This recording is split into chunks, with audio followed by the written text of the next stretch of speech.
Welcome to the Leaders in Payments podcast, where we talk to C-level leaders from across the payments landscape. We'll be discussing the products and services that impact the payment space today, as well as trends and predictions for the future of payments. We will also hear stories from our guests about their journeys to the top. Hello, everyone, and welcome to the Leaders in Payments podcast. I'm your host, Greg Myers, and on today's show, we have a very special guest, Rui Ribeiro, the co-founder and CEO of Jscrambler. So, Rui, thank you so much for being here, and welcome to the show. Thank you. It is my pleasure to be here. Great. So let's start out by having you tell a little bit about yourself, maybe where you grew up, where you went to school, where you currently live, a few things like that. So, born and raised in Portugal, studied in Porto, but then ended up living in Lisbon, computer sciences major, overall, always with an engineering perspective, love working in complex problems. Started my career working in the banking industry, worked there almost half my life, working life. And then I founded and challenged my good friend and co-founder Pedro Fortuna. In 2014, we founded Jscrambler. And because we saw an emerging problem in the industry, so client-side security, in 2014, it was at its infancy and we were one of the main precursors. But that started this movement and this career move that I'm now in. And because things keep evolving, from client-side security, we have now specialized mainly in credit card payments and in securing credit card payments and in securing the credit card payment process. So this is my evolution from a career perspective. Okay. Well, let's dive in and talk about the company. So maybe tell us exactly what you do, who your target audience is, those types of things. So we are making sure that no third party is accessing credit card payment or payment data. It might be credit cards, it might be other payment data. And we are preventing mainly credit card skimming attacks on web pages. And as you can understand, when any purchase is being done, only a very few specific companies need to have access to that information. And normally these are verified, these follow very strict security rules and also follow the PCI DSS security standard. But on a normal website, on a normal e-commerce website, you have a lot of third-party vendors. Some of them doing analytics, some of them doing performance, verifying that there are not bots. So on average, it ranges, but on average, about 66 different third-party vendors that are on an e-commerce web store. On the checkout process, normally it's less, but still it's a lot of companies that can be there. So there is a very big security challenge to solve. And the PCI Council launched a new security standard, a new version of the PCI DSS v4, that in response to these growing cybersecurity risks, mapped the client-side security topic into the standard. And clearly they defined that strategies that allow us or the companies to protect sensitive data of the cardholder, securing JavaScript and or the payment pages, detecting an unauthorized access that could lead to fraud that later down the road. So this is where we are working on. This is where we have specialize ourselves while the industry is still changing daily. I was reviewing several of your episodes and you keep introducing innovation to the payment industry. So it's an evolving topic. And we are also seeing this on our side that it's not just credit cards. Like today, the payment process includes a lot more complexity than we would look back maybe 5 years ago, with alternative methods of payment, new forms of payment, country-specific forms of payment, all with the same requirements, should have the same requirements, or at least as strict as the PCI DSS as defined. And this is very important because it means that everyone is making an effort to secure these transactions. And in that effect, we are reducing the fraud of the industry. So who are your main customers? So mainly we are working with e-commerce companies, large e-commerce companies, L1s and L2s in terms of level of PCI. That has been our main focus because not only do they do a lot of transactions, because they are also very security sensitive, like accepting credit cards is critical for any company today. And that's where we have been operating. It ranges from airlines, very large clothes retailers, also in the travel and hospitality. So those have been like the main markets that we have been exposed to. Okay. And since these are large merchants, I assume the footprint's global, right? Because people can buy on these websites from all over the world.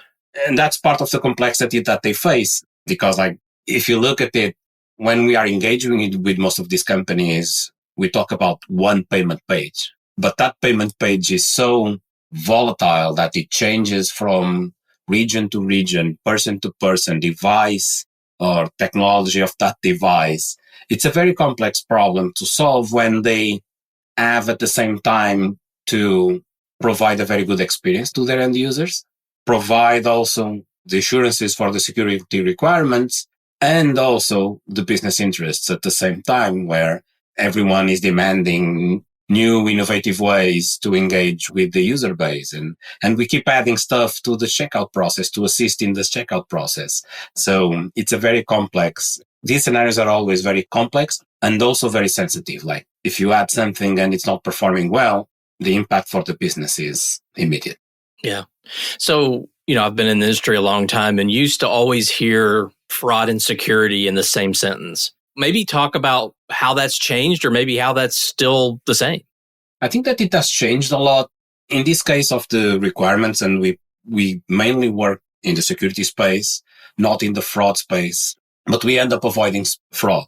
We create mechanisms for the companies to be able to control what their third parties are accessing or what type of information they're accessing. In the particular case of payments, in the payments industry, we are protecting the credit card information data. Security is not fraud, but we end up avoiding and reducing fraud because if there are less cards being stolen, if there's less exposure, we end up reducing fraud. Because most of the time, in terms of credit card industry, we understand fraud as chargebacks. So it's later down the process, not at the moment of capturing the data or the credit card data.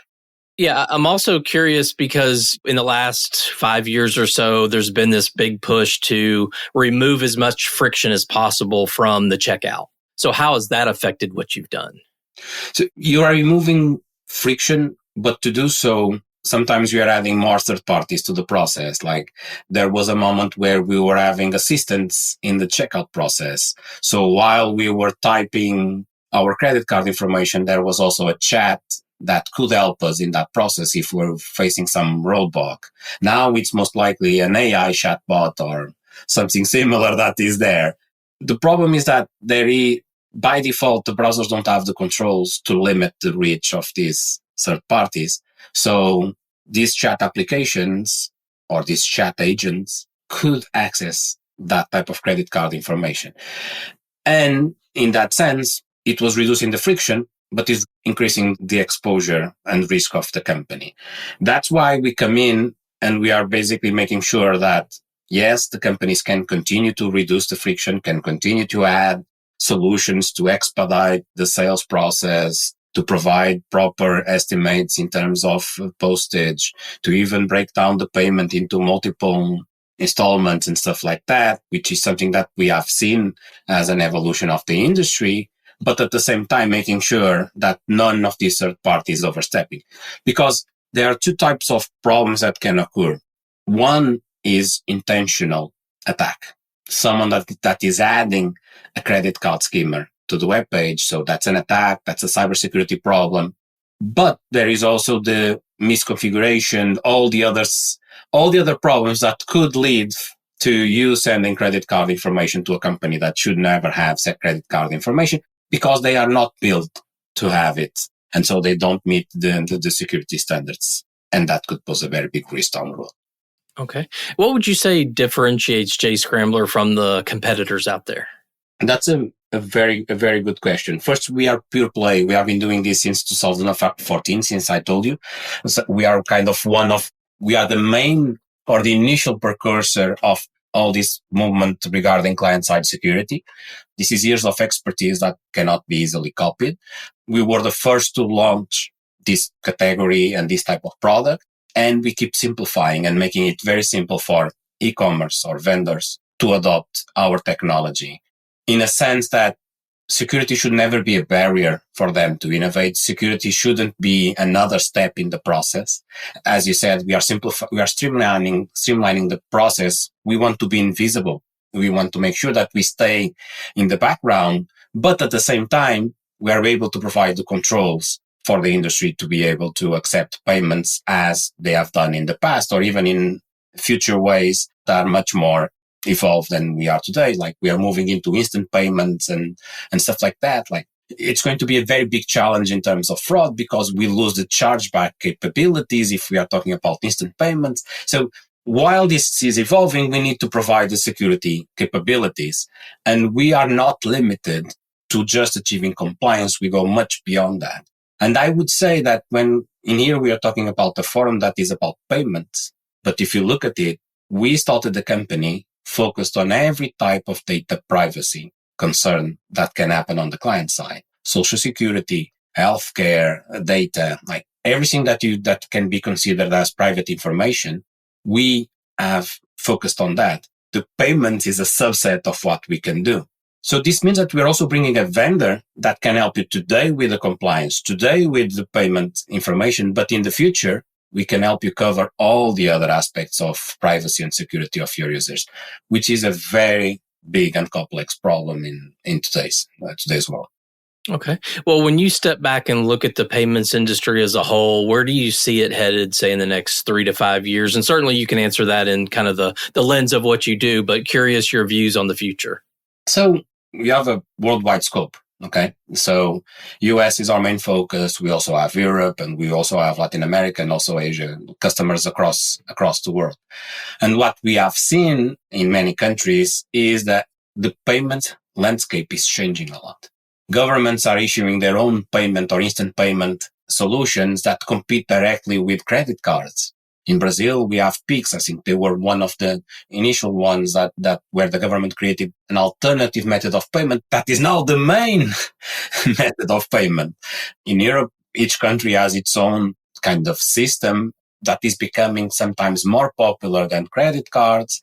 And of course, we have the example of China, but that's a totally different market where WeChat is the main method of payment. So I think that this trend is not going to stop. It's going to accelerate. And I see that the industry is also looking at it. And in the case of MasterCard, for example, they're even talking about identity as the proof of payment. With all the privacy/security challenges that are going to come up, like we are trading the credit card number for the identity of the user. What are the challenges for that? And I would even say, like, and they must have studied this, like many governments are going to challenge them on using identity as a way of payment. But that trend is going forward for sure. Like the biggest evolution that we had in the latest years, at least for me as a user, has been paying using the phone. Like, I forget the wallet at home and I can do everything nonetheless. Online, it's a mix, like where we are doing PIN, 3DS, different types of authorizations, and we go to the bank. Like it's a challenging process, but the priority must be given towards we need to have the security capabilities in place before we move into other forms of payment, because we risk that we go forward and then we look back and we say we opened the Pandora box and now no one is trusting this payment system. There's a lot of complex problems to solve down the road. Right. Well, what do you think about sort of the AI side where, MasterCard, Visa made some announcements. I don't know if you saw Google earlier, where basically you have agents that can now buy for you without you even practically knowing. I mean, sort of how does that, does that really matter? Or at the end of the day, they're still checking out so your solutions make sense? The first security challenge that we are facing with AI is that AI needs data to operate. And while we are controlling third parties, AI agents that can be embedded into these pages, they pose a security risk for many companies. So our strategy as a company has always been, or is in the case of AI, we need to define the limits of the information that they can access to make whatever they want to do, because AI works well if it ingests a lot of data, but which data do we want it to be accessible? Do we want AI to access credit card information data when you're doing a checkout page? I would challenge that, but maybe no one is enforcing this. And I am proactively enforcing, like, if something doesn't have access to that information, we don't risk anything. You're talking about using agents, which is more or less the same as saying using bots to do purchases for you. We had these challenges, like when no one could buy a PlayStation when no one can buy a concert because the new ticket or the newest release of the PlayStation runs out in 5 seconds. And then it's the secondary market where you're buying from someone else. And then you're losing that relationship with the brand. You're losing even that warranty, maybe, like, you're losing a lot of things by doing it that way. So I think that we need to be attentive to making sure that the relationship between the consumer and the brand is intact. It's a trust relationship. It has always been like that. We buy from store A and not from store B because of price, but because we trust store A to give us the right product with quality in time and being able to provide the support after that sale. If we're using agents, we're giving the power to the people that build the agents and not this relationship. I don't like it that much as a consumer, but it depends on how easy it's going to be and what are the advantages for us. Right. Still a lot to come on the AI and payment side, I think. We still need to use it and feel comfortable, because at the moment, some things are amazing, but how much do they impact my day-to-day life? It's still to be seen. And hopefully it's all in a positive way. Let's hope so. Well, let's switch gears a little bit and talk about you. So maybe walk us through your background up until you founded the company and what precipitated the finding of the company. So my background is in IT. We were very focused on security. I was very focused, and my co-founder was also very focused on security.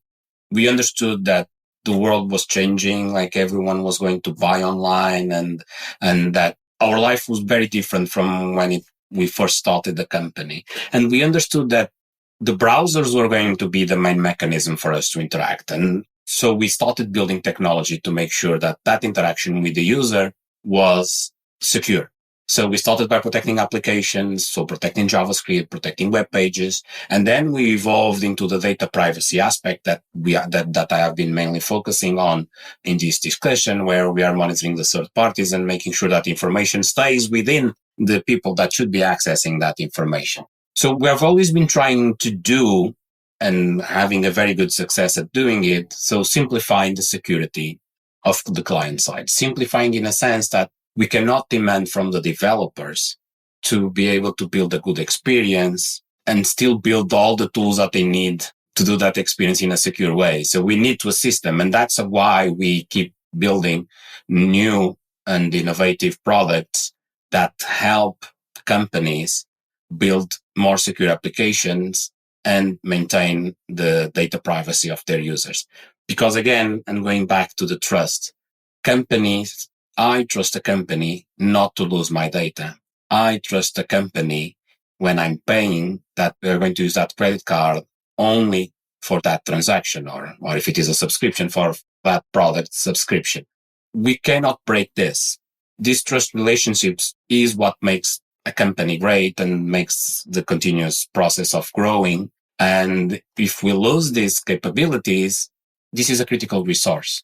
It's like power, water, and the ability to buy online. Maybe it's in that. Maybe I would put today internet, power, and water as the priorities that most people have, and then the ability to buy stuff. So it's a critical resource, and we need to basically continue to produce technology to make sure that it continues to work with the security conscious process that assures the privacy of the users. Okay. Well, what are some things you're passionate about? So maybe one work-related passion and one personal passion. It's clear that I'm a very big security is the main topic that I lead from every day. But my passion, to be honest, is when I see our progress and I see our customers come back to us and say, this is a solution that was easy, that we deploy, that we are gaining value. So I value the technology itself, but I value more the fact that today I cannot pass a day without recognizing a customer of ours that is more secure because we are there with them. This is what kind of makes me tick every day when the day's not going so well. And then you see, oh, I helped that brand. Oh, I helped that brand. So I really enjoy that process. But from a personal perspective, I'm kind of boring because I'm a geek. I have passion for what I do. Because I'm the CEO, I don't code and I am not allowed to touch the code base of the company, but I still have all those instincts. And on my free time, I continue to be a geek. So I really enjoy like tinkering with stuff, hacking stuff. The camera is like, this is the wide view that you guys have. But if you guys were able to see to the other side, there's like a router that is opened up and stuff like that, and a soldering iron and all of that, because like I need those elements to continue to be happy, like to feel that we are still building stuff and not just being the CEO and focusing on financial and customers and stuff like that. Right, right. Well, if someone came to you, maybe they just graduated from college, they're looking at the payments industry and they say, hey, I want to build a career in payments or fintech. And maybe they're even changing careers from another industry and they want to come into payments because all the excitement in this industry. What would you tell them they need to do to be successful in this industry? I think that first, there's no better time. Like banking, payments, like I've never seen so many changes as now. Before, like everything was very static in banking, everything was very static in payments. Like there's no better time than this. The other would be find startups that you relate to. For you to grow personally, startups or a big company with a startup culture is the best way for you to grow. I started in a banking environment, but I have to say that I had to leave to continue to innovate at some point. And it's not that there are a lot of very competent, very intelligent people in all the banking industry, but they are limited in terms of their scope, what they can do. They have to go through a lot of red tape. They have to go through a lot of control. So it's very tough for them to innovate. And if you're not fighting the system in a persistent way, you can end up in a 9-to-5 job where the thing that motivates you is the paycheck. Paycheck is important, but it shouldn't be your main motivation. Don't get me wrong. Like it's very important, but the main motivation is that you are growing, that you are learning stuff, that you are making a difference. And startups provide that environment for you. And luckily now there are a lot of startups and even banks are pushing for that startup environment with like new brands and new branches that are more dynamic and more focused on the customer. Okay. Well, Rui, we've covered a lot of ground, obviously, about you, about the company, about the industry. Is there anything else you'd like to mention before we wrap up the show? I think it's very exciting, the things that are happening in the payment industry.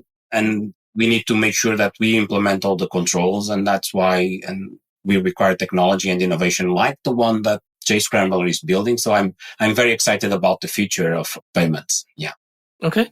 Well, thank you so much for being on the show today. I know your time is very valuable, so thank you so much for being on. Thank you. Thank you. Thank you very much.